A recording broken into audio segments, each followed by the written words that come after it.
اگلی حدیث میں حضرت عائشہ رضی اللہ تعالیٰ عنہ ارشاد فرماتی ہیں کہ قالت انه كان رسول اللہ صلی اللہ علیہ وسلم لا يحب التيمن، کہ آپ صلی اللہ علیہ وسلم دائیں طرف سے ابتدا کرنے کو پسند فرماتے تھے، یعنی کوئی بھی ذی شان کام جس کو اللہ تعالیٰ نے جائز قرار کیا ہے یا اس کی فضیلت بیان کی ہے، یا فضیلت نہیں بھی ہے تو لیکن کم از کم وہ اچھا کام شمار کیا جاتا ہے، تو اس میں آپ صلی اللہ علیہ وسلم دائیں طرف سے ابتدا کرنے کو پسند فرماتے تھے۔ ان کاموں میں سے چند کاموں کا ذکر یہاں بھی ہے کہ فی طہورہ اذا تطہر، کہ جب آپ صلی اللہ علیہ وسلم پاکی حاصل کرتے، چاہے وہ غسل ہوتا یا وضو ہوتا، تو آپ صلی اللہ علیہ وسلم دائیں طرف سے ابتدا فرماتے تھے۔ تو وضو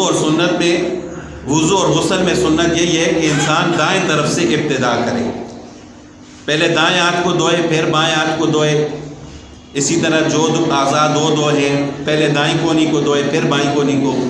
اسی طرح جب پاؤں کو دھونا ہو تو پہلے دائیں پاؤں کو دھوئے پھر بائیں پاؤں کو دھوئے، تو اسی طرح غسل کرتے وقت بھی دائیں طرف سے آپ صلی اللہ علیہ وسلم ابتدا فرماتے تھے۔ وَتَرَجُّلِهِ إِذَا تَرَجَّلَ، اور آپ صلی اللہ علیہ وسلم جب کنگھی فرماتے تو پھر بھی دائیں طرف سے ابتدا فرماتے، یعنی کنگھی کرتے وقت بھی آپ صلی اللہ علیہ وسلم اس بات کو پسند فرماتے تھے کہ وہ دائیں طرف سے شروع کریں۔ وفی انتعالہ اذا انتعالا، اور جوتا پہنتے وقت بھی آپ صلی اللہ علیہ وسلم دائیں طرف سے ابتدا کرنے کو پسند فرماتے تھے۔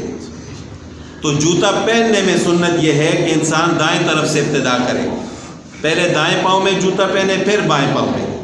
اور جوتا اتارنے میں سنت یہ ہے کہ پہلے بائیں پاؤں سے اتارے پھر دائیں پاؤں سے اتارے۔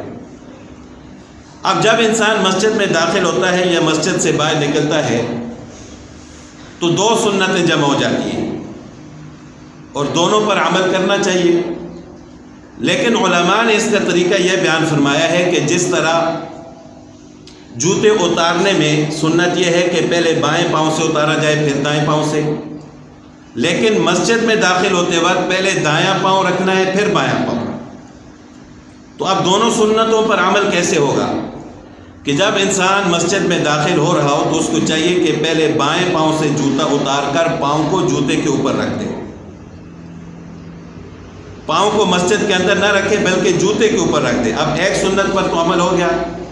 پھر دائیں پاؤں سے جوتا نکال کر اس کو مسجد کے اندر رکھے اور پھر بائیں پاؤں کو مسجد کے اندر رکھے، تو اس طرح دونوں سنتوں پر عمل ہو جائے گا۔ تو اسی طرح باہر نکلتے وقت اب یہ ہے کہ مسجد سے جب باہر نکلتے ہیں تو پہلے بایاں پاؤں باہر نکالنا ہے پھر دایاں پاؤں، لیکن جوتا پہننے میں سنت یہ ہے کہ پہلے دائیں پاؤں میں جوتا پہنے پھر بائیں پاؤں میں۔ تو اس کا طریقہ بھی یہی بیان فرمایا گیا ہے کہ مسجد سے نکلتے وقت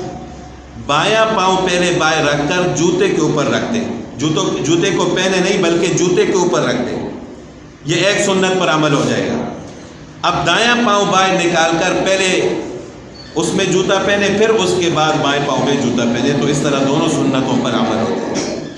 مسجد میں داخل ہوتے وقت جوتا اتارتے وقت اور مسجد سے باہر نکلنا پھر جوتا پہننا، تو اس طرح دونوں سنتوں پر عمل ہو جائے گا۔